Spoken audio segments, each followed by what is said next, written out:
yang harus kita mengerti bahwasanya bulan Muharram adalah bulan mulia.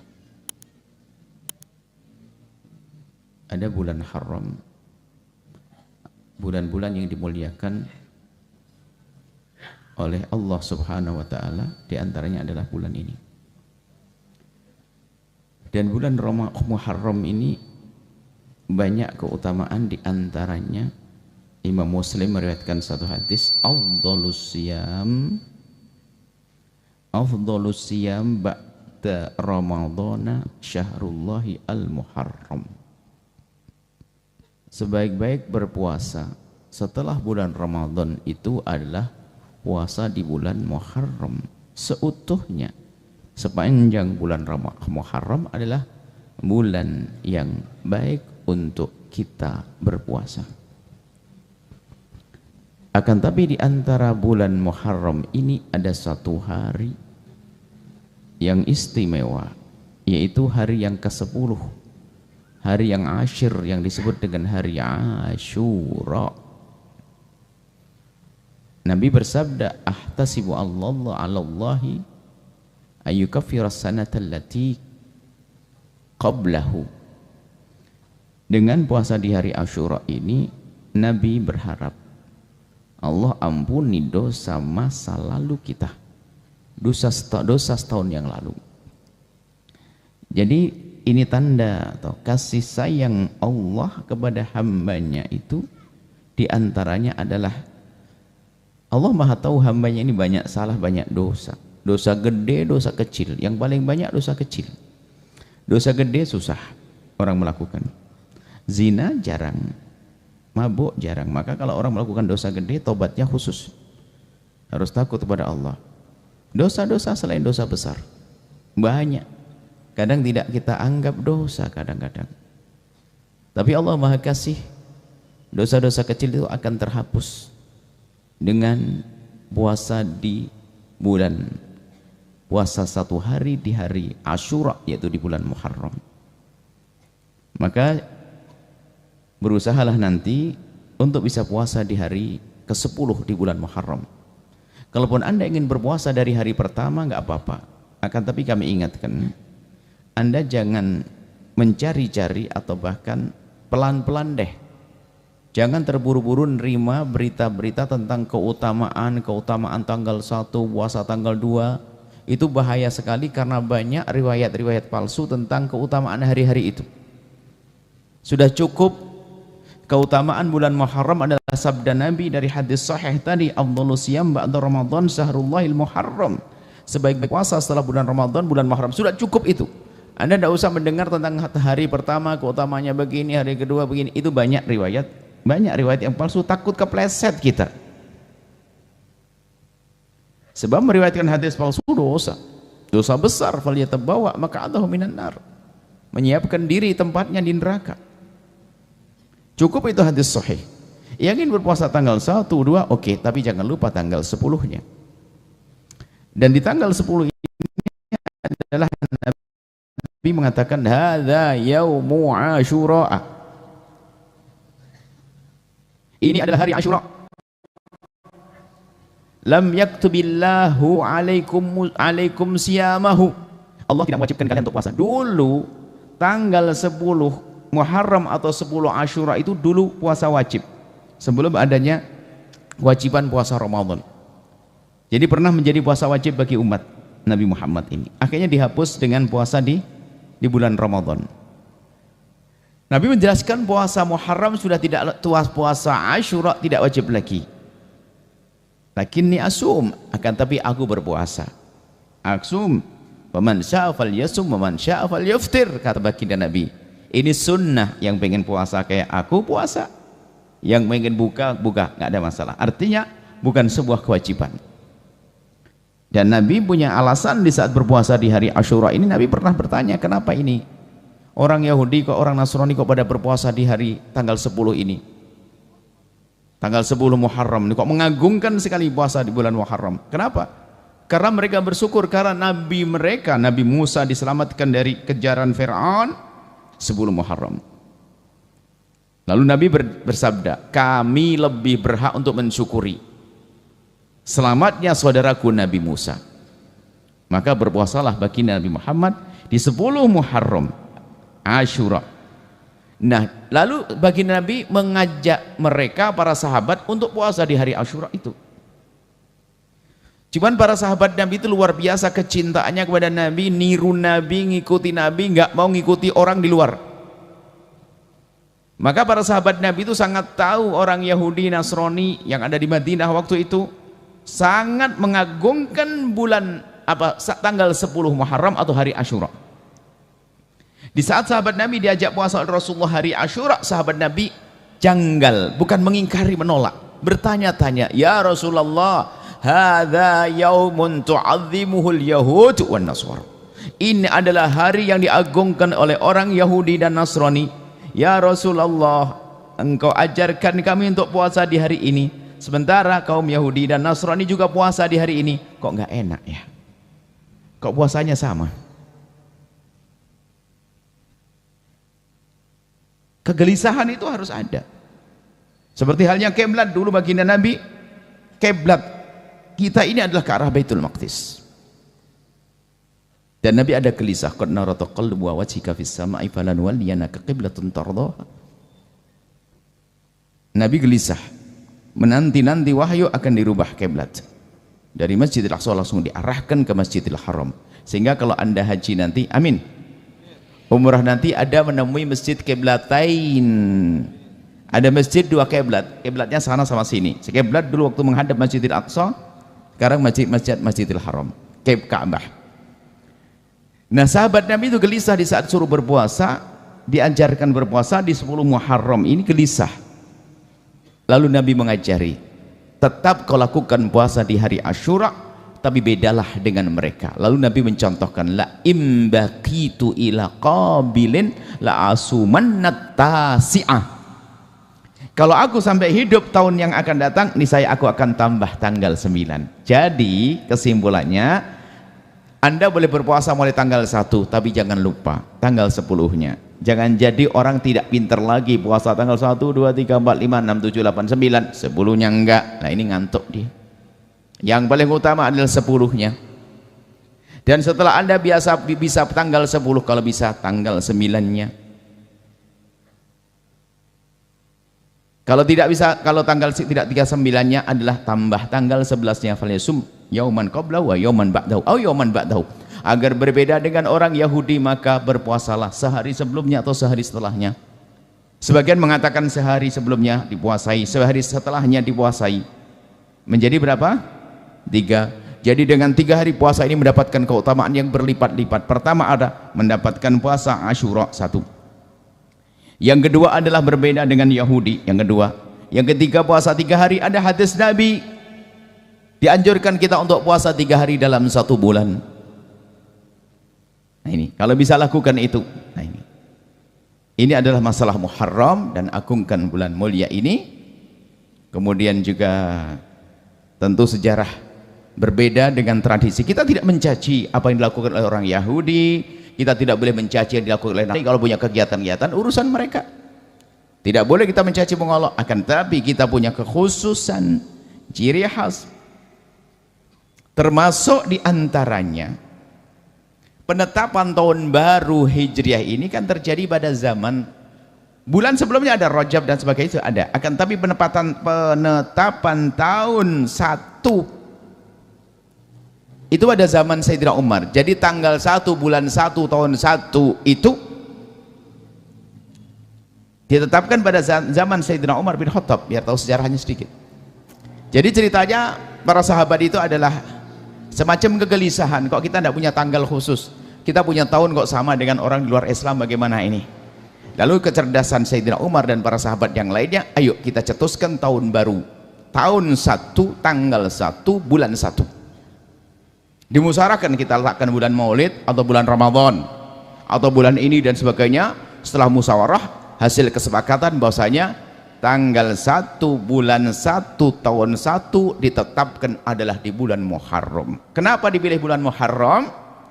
Karena waktu itu orang pada haji, diumumkan waktu haji yang mereka datang dari penjuru dunia untuk mengumumkan ke dunia. Dulu nggak ada telepon sebabnya. memanfaatkan kumpulnya kaum muslimin waktu di Mekah saat itu agar mereka kembali membawa berita ke kampung masing-masing bahwasanya telah ditetapkan bahwasanya tahun ini adalah tahun 1 tanggal 1 bulan 1.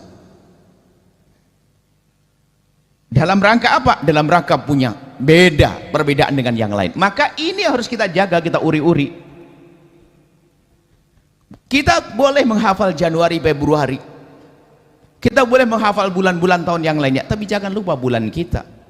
Ibadah kita ada hubungannya dengan bulan Hijriah. Puasa Ramadan, apa puasa bulan Februari ada? Puasa bulan Ramadan, puasa ini. Ibadah ada hubungannya dengan bulan-bulan ini. Maka dari itu ayo kita mulai kembali, ini bentuk keimanan juga. Kecemburuan, cintaan kepada segala itu bentuk iman, ketakwaan, mengagungkan syiar agama adalah ayo. Dan ini dilakukan oleh orang-orang dulu, dari ulama-ulama Islam dulu yang begitu dahsyat mereka dengan mempertahankan budaya-budaya negerinya. Jawa waktu itu, Sunda waktu itu, tidak lupa memasukkan Arab, agama atau segala sesuatu yang ada hubungannya dengan Islam ke dalam kehidupan mereka. Sehingga kami mendengar di Sunda kan juga ada sebetulnya. Kalau di Jawa itu ibu mungkin yang Sunda bisa pamer kemuliaan juga. Di Jawa itu kami dulu waktu masih anak-anak lebih kenal dengan tahun bulan Arab yang sudah diterjemahkan dengan bahasa lokal. Jadi masalah Januari Februari kita hanya sekedar menghafal. Jadi orang tua itu mengenalkan kelahiran anak-anaknya adalah dengan tanggal-tanggal Arab yang sudah diterjemahkan dalam bahasa lokal. Misalnya kami dengar waktu itu kalau tidak salah di sini di mana orang Sunda juga punya. Kalau di Jawa itu ibu misalnya yang ada aroma Jawanya pasti ngerti. Bulan Muharram ini kan dimulai bulan Muharram. Kalau dalam bahasa Jawa namanya Suro. Karena kebetulan ada Asuro, ada Suro, Safar, Mulut, Batu Mulut, Jumadil Awal, Jumadil Akhir, Recep, Ruwah, Poso, Sawal, Selo, Besar. Balik lagi Suro, Safar, Mulut, Batu Mulut, Jumadil Akhir. Di Sunda ada tuh? Ada. Kalau anda tidak bilang tidak ada, anda keterlaluan. Batal jadi orang Sunda. Ada Sunda. Apa coba tuh? Yang bahasa lokalnya. Ayo, tak tes. Ini diuri-uri budaya. Mereka kecerdasan ulama dulu menjadikan lesan-lesan lokal tapi dihubungkan dengan agama. Wah tuh. Mana? Apa coba?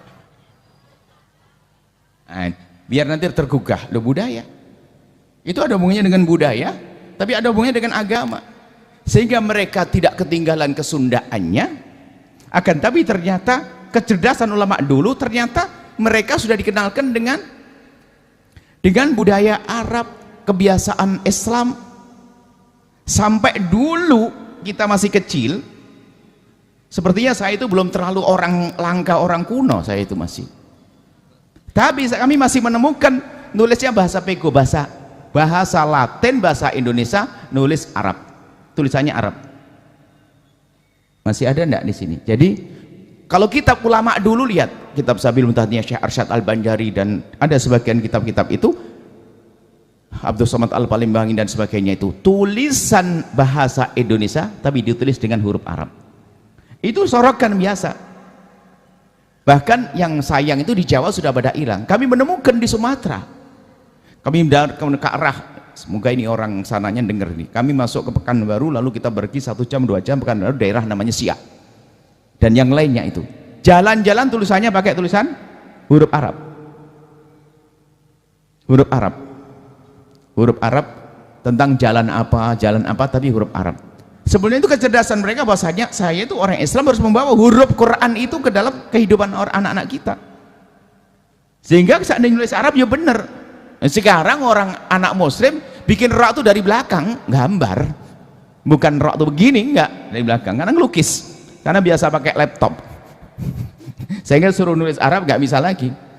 Tidak dikenalkan bahasa-bahasa begitu. Nah, kita perlu sederhana ini, mengembalikan anak-anak kita kepada kebiasaan-kebiasaan atau yang ada hubungannya dengan syariat, dengan agama, budaya yang dipadukan sehingga indah. Coba dikali lagi, kami yakin orang Sunda luar biasa juga ada. Tunjukkan itu. Baik, artinya olehkah surah ya, Muharram, Safar dan seterusnya, dihafal itu semuanya. Kemudian ada budaya-budaya yang harus kita bangkitkan kembali yang semacam ini, membiasakan kita dengan bulan Islam, bulan Muharram daripada bulan miladiyah atau bulan Masehi. Kita tidak mencaci, tidak ingkar dan sebagainya, kita harus tahu juga dong. Akan tapi harus kalau menyebut misalnya ya bulan 1 Safar bertepatan dengan tanggal berapa, Januari apa, Juni atau Juli, Mulai Rabiul Awal bertepatan dengan bulan apa. Membiasakan itu penting sekali. Dan anak kita perlu kita ajari. Bahkan ini perlu dites juga, kalau seandainya nggak usah dijawab, jangan-jangan nggak lulus semuanya. Saya tanya ibu, anak pertamanya ibu lahir tahun berapa, tanggal berapa? Waduh. Jawabnya apa kira-kira? 7 Januari, 6 Agustus. Bahkan ada tambahnya, itu adalah bintang Leo. Lah ini umatnya pakai Leo-Leoan. Nah ini kan karena sudah ke bawah budaya, bukan budaya Anda, bukan kebiasaan. Kita berubah tanpa mencaci, mohon maaf. Jadi dalam beragama itu bermacam-macam. Akidah iya, fikih iya, kebiasaan dia perlu. Bangga dong dengan Islam, bangga dengan agama yang dibawa oleh baginda Nabi Muhammad sallallahu alaihi wasallam. Kemudian ada satu kegiatan yang itu bagus, akan tapi kalau tidak difahami dengan benar menjadi tidak bagus lagi. Kebiasaan menyantuni anak yatim di bulan Muharram. Tidak tahu mulai kapan dan dari mana yang mengatakan bulan Muharram bulannya anak yatim. Siapa yang mengatakan bulan Muharram bulan anak yatim? 10 Asyura adalah harinya anak yatim. Hari anak yatim itu setiap hari, ibu bapak, bukan di bulan Muharram saja. Anak yatim di setiap hari, anak yatim perlu dibantu. Maka Nabi mengatakan, ana wa kafirul yatimi kahataini, aku dengan orang yang merawat anak yatim nanti di surga seperti ini. Bersama Nabi Anda ngurusi anak yatim dengan baginda Nabi SAW, dekat sekali. Maka setiap hari, makanya kami khawatir gebyar perayaan atau gebyar menjadikan bulan Muharram atau hari Asyura itu sebagai hari anak yatim. Jangan-jangan hanya hari itu toh anak yatim diperhatikan, dipamerkan, dijejer, kena panas matahari berjam-jam, dapat seamplop isinya 50.000 setahun untuk beli garam, itu hanya dijilat begini biar awet. Mohon maaf, kita kurang peduli ke serius anak yatim. Agar tapi bisa saja dijadikan gebiar untuk mengambil siapa anak yatim harus aku rawat. Yang diberi kecukupan rezeki, bahkan yang rezekinya belum cukup pun bercita-citalah Anda untuk merawat anak yatim. Mungkin Anda berkata anak yatim itu kok nakal-nakal, bandel-bandel, bagaimana? Anak yatim bandel, anak yatim nakal. Gimana tidak bandel, gimana tidak nakal? Ibunya sibuk mencari rezeki, ayahnya sudah tidak ada, sehingga sang ibu tidak sempat merawat anaknya. Sementara kita juga tidak peduli kepada anak untuk meringankan beban ibunya. Gimana tidak nakal? Berarti yang salah kita, bukan salahnya anak yatim. Anak yatim hebat-hebat, Imam Syafi'i yatim, oh dahsyat. Orang apa? Imam dahsyat itu. Bagi Nabi Muhammad yatim. Jangan dikatakan anak yatim nggak bisa benar. Anak yatim hebat-hebat, dibesarkan seorang ibu, Imam Syafi'i. Ibunda Imam Syafi'i seperti apa? Ibunda yang kuat, ibunda yang tabah, ibunda yang dahsyat, ibunda yang hebat. Hanya kita perlu perhatikan masalah anak yatim. Tolong perhatian pada anak yatim, jangan zalim pada anak yatim. Yang berbuat zalim pada anak yatim bermacam-macam modelnya. Ada saudara rebutan waris, ada ibunya sendiri yang merusak atau yang zalim kepada anak yatim, anaknya sendiri. Gara-gara terlambat membagi warisnya, ternyata sang ibu lupa menggunakan harta anaknya, habis. Dia ditinggal suaminya, bukan tidak boleh menikah lagi, akan tapi haknya anak yatim tolong diperhatikan dulu, jangan sampai dirongrong. Banyak seorang ibu zalim pada anaknya sendiri tidak sadar. Dan awas, hati-hati semuanya, jangan zalim kepada anak yatim. Kalau anda zalim anak yatim, hati-hati, Allah pun bisa meyatimkan anakmu di esok hari. Hati-hati. Anak yatim, anak yatim, anak yatim. Makan harta anak yatim menal kabair, dosa gede. Innama ya'kuluna fi butuhim nar, fi butunihim nar. Makan api anak yatim. Dan banyak kejahatan terselubung di balik anak yatim. Alhamdulillah, ini kita akan jadikan hari ini hari kita mencari anak yatim. Kami ingin setelah tempat ini bubar, semuanya berpikir mana yatim harus aku rawat. Berarti aku ingin jadi kafilnya anak yatim. Memang bukan serta-merta Anda bawa ke rumah Anda, oh enggak, jangan-jangan tambah rusak di rumah Anda. Anak yatimnya laki, anak Anda perempuan, berantakan, nanti hancur.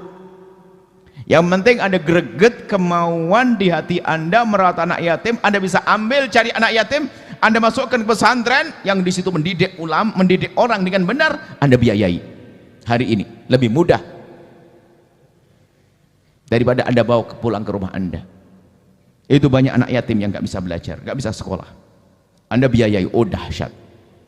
Bahkan bisa jadi karena janji Allah melalui lisan Rasulullah, bisa jadi kesuksesan anak Anda akan cepat dengan yang demikian ini. Karena Allah Nabi Muhammad bersabda, Allah fi aunil abdi maka al abdu fi auni akhihi. Allah akan nolong hambanya kalau hamba itu nolong orang lain. Anda nolong anak yatim, maka Allah akan tolong anak Anda. Tapi jangan zalim pada anak yatim. Hati-hati, harta anak yatim. Banyak kejahatan terselubung di balik anak yatim. Panti asuhan, Masya Allah, anak yatimnya tetap makan, gerobok kiainya adalah beli mobil, gaun istrinya dari harta anak yatim, makannya paha ayam 3. Sementara anak yatimnya tetap nyungsep. Hati-hati, kejahatan terselubung di balik panti asuhan anak yatim. Mohon maaf, kalau Anda punya panti asuhan bukan anda, kalau Anda punya panti asuhan bukan Anda maksud kami. Anda yang zalim nih, bisa jadi. Sebab kalau atas nama anak yatim semuanya terenyuh, anak yatim, yatim, yatim, orang ngasih duit. Tak taunya anak yatimnya tidak sejahtera. Yang sejahtera kiainya, ustadznya. Wah, kezaliman luar biasa. Jualan di pasar saja masuk surga, nanti jujur, nggak usah pakai bisnis anak yatim. Hati-hati anak yatim, anak yatim, anak yatim. Jangan zalim pada anak yatim. Pernah suatu ketika kami di daerah Jawa Tengah terus macam acara santunan anak yatim. Biasa seperti setiap habis pengajian itu kami memang izinkan untuk bertanya. Itu memang budaya kami dari awal kami dakwah. Kami rindu bahwasanya untuk mengetahui apa yang terjadi di masyarakat, lalu kita buka tanya jawab. Makanya pengajian kami selalu ada tanya jawab, itu adalah ingin membudayakan orang itu berani bertanya. Dan biasanya pertanyaan itu sangat berarti yang saya tidak pernah terpikirkan oleh kami disampaikan, sehingga kami selalu membuka. Dan itu dimulai dari awal pengajian kami membuat seperti itu. Kami berpikir, sebab apa sih yang unek-unek umat Nabi Muhammad itu kami tidak tahu, kami hanya merencanakan saja. Ada pertanyaan, nah di antara pertanyaannya waktu itu subhanallah, pertanyaan sederhana, Buya bertanya, Buya gimana sih hukumnya Buya menggunakan harta anak yatim untuk nyewa panggung dan drum band dalam rangka merayakan menyantuni anak yatim? Panggung sama drum band, subhanallah, ini nggak pernah terlintas benak kami langsung. Hukumnya adalah haram, panitia harus mengganti, anak yatim tidak makan panggung, tidak makan drum band, dia perlu duit untuk bayar sekolah. Kaget dia, panitia ganti. Cuman mereka panitia baik itu senyum ketawa, langsung duduk setelah makan dengan kami diganti semuanya. Patungan harus ganti daripada kita dosa. Haram. Kecuali ada orang begini, Pak, ada santunan anak yatim ya? Iya, saya punya panggung pakai saja. Oke. Oh, ini ada drum band saya pakai. Oke. Tapi dari duit untuk nyewa panggung, dari duit nyewa drum band, anak yatim cuma makan drum band. Tolong hargai anak yatim. Oh, dahsyat, Anda akan mulia nanti. Dan anak yatim jangan diyatim-yatimkan, besarkan hatinya. Kadang-kadang ini adalah panitia yatim piatu dan sebagainya, wal nyobat nyeksa hati anak yatim. Kesedihan yang sudah berlalu didatangkan lagi. Setiap kumpulan sama orang, ini yatim dulu bapaknya kecelakaan begini, ini anak kecelakaan ini, disebut-sebut diulang-ulang setiap ketemu orang. Allah. Sementara baginda Nabi suatu ketika Di hari raya anak kecil pada bermain, ada satu anak terlihat di pojok tempat menyendiri dan tampak kesedihan di wajahnya. Lalu baginda mendekat, "Nak, kenapa kau tidak main?" "Aku tidak punya mainan." "Terus? Kok tampak sedih?" "Iya ya Rasulullah, tadi teman-temanku datang diantarin ayahnya dan punya mainan. Aku tidak punya mainan karena aku tidak punya ayah dan tidak diantar oleh ayahku." "Ayahmu di mana?" "Meninggal di medan laga ya Rasulullah." Apa Nabi Muhammad menjawab? Apakah kamu tidak rela jika aku menjadi ayahmu dan Fatimah menjadi saudarimu?" Dianggap begitu langsung. Jangan, "Wah ini meninggal bapaknya kecelakaan di sana ini," diulang-ulang terus. Wah, masya. Jangan dilabelin yatim piatu terus, kesian dia. Dia besarkan hatinya. Apalagi nanti sekolah, "Wah ini sekolah anak yatim." Allah Akbar. Sedih saya kadang-kadang. Anak yatim sembunyikan di balik anak-anak yang punya ayah dan ibu, sehingga jangan terlalu dikecilkan mentalnya, jadi kerdil, menjadi anak yang yatim. Jadi nanti nggak enak, yatim, masya Allah, yatim. Yang punya yatim piatu, tolong anak yatim, ayo muliakan mereka, Anda akan mulia. Dan hei, kalau Anda bukan orang kaya, jangan Anda ngurusi anak yatim. Peringatan. Kalau Anda tidak punya uang, jangan ngurusi anak yatim. Kalau ternyata Anda harus ngurusi anak yatim karena ilmu Anda, kemampuan Anda, oke, tapi dengan catatan, falyakul bil ma'ruf. Anda boleh makan bersama mereka, tapi bil ma'ruf. Anda tidak punya penghasilan ngurusi anak yatim, Anda boleh makan dengan mereka bil ma'ruf. Itu adalah umum, wajar, uruf, sesuai dengan kebiasaan. Makanmu sama dengan makannya. Ini pendapat pertama. Yang kedua, bil ma'ruf, makan yang benar. Caranya apa? Kamu hitung. Kalau seandainya sampai mati engkau melarat, ya Ustadz, tidak wajib membayar. Tapi kalau tiba-tiba kaya, kau ganti. Hati-hati ngurusi anak yatim. Sekarang tidak, anak yatim jadi bahan untuk cari duit. Allah, paling enak cari duit atas nama anak yatim. Beruntung Anda datang hari ini. Barangkali Anda punya urusan anak yatim, jangan sampai Anda zalim pada anak yatim. Yang menjadikan kami berbicara begini adalah Allah, yang membuka telinga Anda adalah Allah, sehingga insya Allah ini semua menjadi perjuangan anak yatim yang benar, sehingga bersama baginda Nabi Muhammad SAW harus serius kita nyurusi anak yatim. Sembunyikan anak yatim di balik anak-anak yang tidak yatim, sehingga besar hatinya. Coba jika ada anak 20, anak punya ayah ibu, hanya 3 yatim, langsung disebut ini yatim. Dibayari orang, saya yatim, saya nggak punya duit. Sedih dia, sedih. Dan hei Anda orang kaya, semoga rezekinya luas semuanya, amin. Suatu ketika kami datang ke sebuah tempat, mampir yang kebetulan waktu ada santunan anak yatim dari seorang kaya, mengundang anak yatim. Setelah itu kami duduk dengan ustadznya. Kami nyampaikan doa begitu. "Ustadz, dari mana Ustadz?" Ustadz ini menyebut tempat anak yatim, satu bis anak yatim. Rupanya menyebut tempatnya lebih dari 2 jam. Jauh ya? Iya Bu ya. Berangkat 2 jam, pulang 2 jam. Sambil di sini, berarti hampir sehari. Iya Bu ya. Terus sekolahnya gimana? Ya, ini harus libur. Oh gitu. Harus libur. Terus kalau enggak, misalnya enggak ke sini, ya kalau kita tidak datang, ya mungkin enggak akan nyampe bantuan kepada anak kami. Terlintas di benak kami sampaikan, "Hei orang kaya, semoga Anda orang kaya ahli surga. Kalau Anda ingin nyantuni anak yatim, jangan seksa mereka datang ke rumah Anda, harus meninggalkan sekolahnya, meninggalkan ngajinya." Itu ustadznya tuh kebingungan, mau enggak datang nanti enggak dikasih duit. Karena duitnya untuk anak yatim, bukan untuk ustadz. Ya ustadz ikhlas, dia harus datang membawa anak yatim 2 jam PP, 4 jam, hampir setengah hari, ketinggalan pelajarannya. Mana bisa pinter anak yatim nanti itu. Kalau Anda ingin santuni, datangkan uang Anda ke mereka. Bahkan uang bisnya bisa jadi duit loh ya. Ya kan? Dan juga Anda lebih selamat daripada riya. Wah, santunan anak yatim. Dan Anda pun juga tidak boleh menuduh orang itu riya, cuman Anda cara pribadi lihat. Kirimkan ke tempatnya sana. Sudah begitu datang suruh doa makan nasi kotak. Satu dikasih amplop isinya 50.000. Habis itu dikumpulin sama ustadznya, sudah janjian nanti tutup bang ini karena biar aman.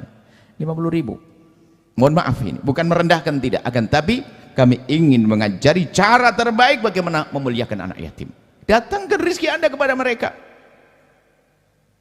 Jangan diundang ke rumah Anda, mohon maaf. Ini kita kan ada pondok, alhamdulillah. Anda punya pondok loh ya. Pondok Al-Basyah ada di mana?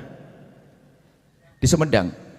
Itu kalau seandainya di kiri kanan tetangga itu ngundang makan sebelah kambing, sebelah sapi, kami tidak izinkan. Kenapa? Nggak ngaji nanti. Besok undangan makan di situ, besok lagi undang makan sebelah. Wah, makan enak. Wah, bubar santri.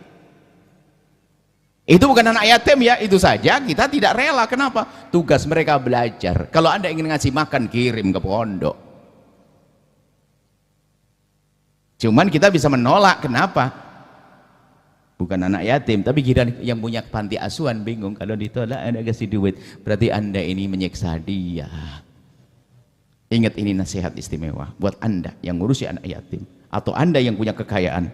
Jangan sibukkan anak yatim harus meninggalkan waktu murojaah Quran yang 4 jam, harus naik mobil. Bahkan kadang ada di antara mereka tuh enak naik mobil tuh suka kayak mabuan. Ada atau tidak? Ada. Sudah begitu kalau enggak dikasih duit. Allah, ini orang kaya mau ngasih duit saja nyiksa orang. Kita perlu merenung untuk menyempurnakan amal kita.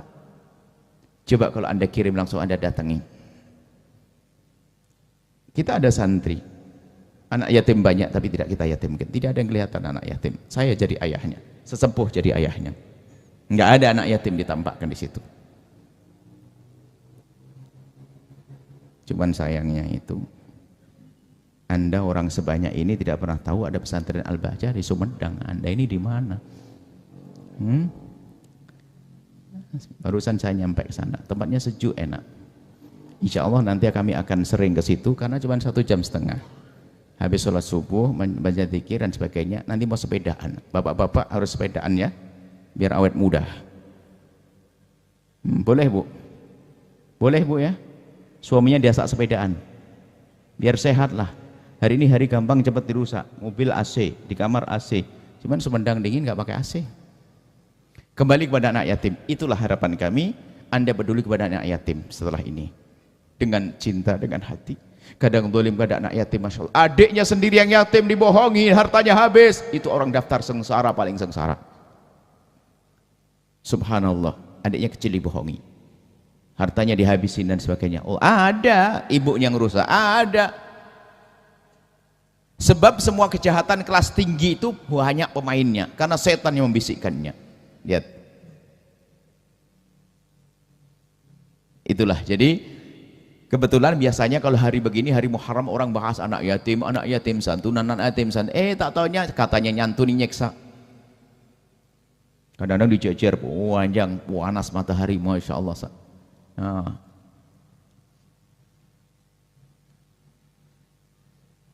Panas tatanya dapat ya, suruh megang beras berat, anak kecil suruh megang beras sampai mengek gitu.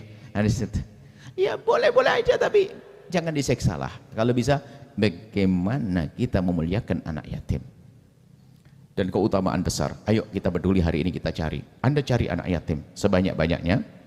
Kemudian Anda pikir, kalau Anda bingung untuk merawatnya, pesantren siap. Anda ngirimi biayanya, kami mendidik anak-anak tersebut. Dan aman tersembunyi anak yatim itu. Anda terus rutin sampai mereka alim, mereka menjadi orang. Wallah, pahala mencetak ulama, pahala menyantuni anak yatim dengan baginda Nabi Muhammad sallallahu alaihi wasallam.